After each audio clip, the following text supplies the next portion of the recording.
Os dispositivos bélicos que a gente vê como exibição das grandes nações, das grandes potências, como por exemplo China, Rússia, Estados Unidos, né? Eu nem falo Coreia do Norte, e Coreia do Norte não tem força alguma para fazer nada, só vive de ameaça, né? Tem as suas ogivas, mas pela proteção dos Estados Unidos não consegue levantar uma, né? Agora, as grandes potências, elas não mostram todo o seu poderio bélico, né? Embora os poderes que eles colocam aí, né, as armas que a gente costuma ver, geralmente são armas muito potentes, né? Mas a gente não tem noção do que é feito por debaixo dos panos, né? Que tipo de poderes essas nações têm. Hoje em dia você tem aceleradores de partícula, você tem reatores nucleares e um entendimento muito grande de hidrogênio, urânio, plutônio, né? Então a gente não tem noção do poderio bélico que essas forças possuem, né? E elas não têm essa força para que seja usada, né? Elas têm essas forças para que se proteja. A China, ela construiu um patamar tão elevado, né, que isso protege a sua economia. Porque quando você vê um país como os Estados Unidos fazendo o que quer, né, no Ocidente, tomando todo o Ocidente, porque os Estados Unidos, ele é uma grande potência ocidental, né, mas o Oriente caga para os Estados Unidos. Essa é a realidade. Porque sabe que se ficar baixando a cabeça, eles vêm também com tudo.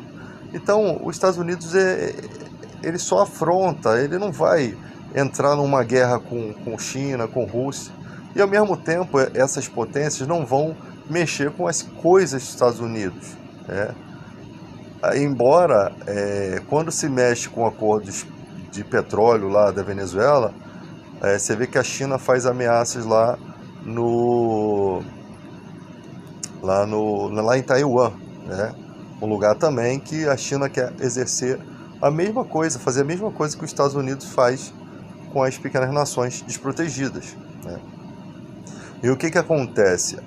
O Brasil, ele precisa de se estruturar belicamente, e o governo Lula e Dilma são os que mais investiram nas Forças Armadas, né?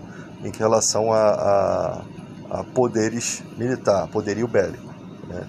E embora as pessoas acreditem, mas o Brasil não tem um poderio bélico extraordinário como essas grandes potências.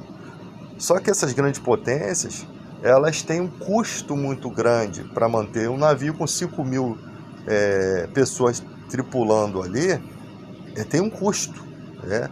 Você pode perceber que as pessoas falavam assim, Israel sempre é atacado por mísseis lá do Hamas, e o domo de ferro lá, o Iron Dome, ele está sempre ali disparando suas ogivas e protegendo o povo de Israel, né? Só que quando ele faz a proteção, que ele elimina uma ogiva, o míssil que ele vai combater não custa quase nada para o Hamas, mas para Israel manter esse sistema de defesa custa muito dinheiro.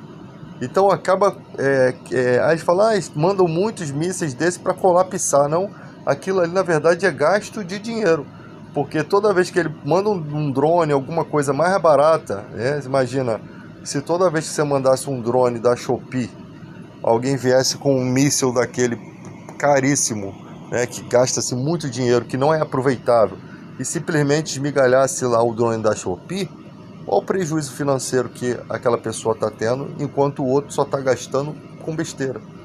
Simplesmente é engraçado, né? Você tem um poderio de proteção, mas o custo para se ter esse poderio, já pensando em um míssil de alta capacidade, acaba ao mesmo tempo sendo um cavalo de Troia. Por quê? Porque um míssil de menos capacidade também vai ser combatido por esse sistema, que é caríssimo. Ou seja, não tem como identificar que tipo de material que chegou e poderia ser combatido com um míssil mais fraco, né? com com menos capacidade de fogo e mais barato, né? Não tem pensamento nessa questão de economia. Não dá para se pensar nisso.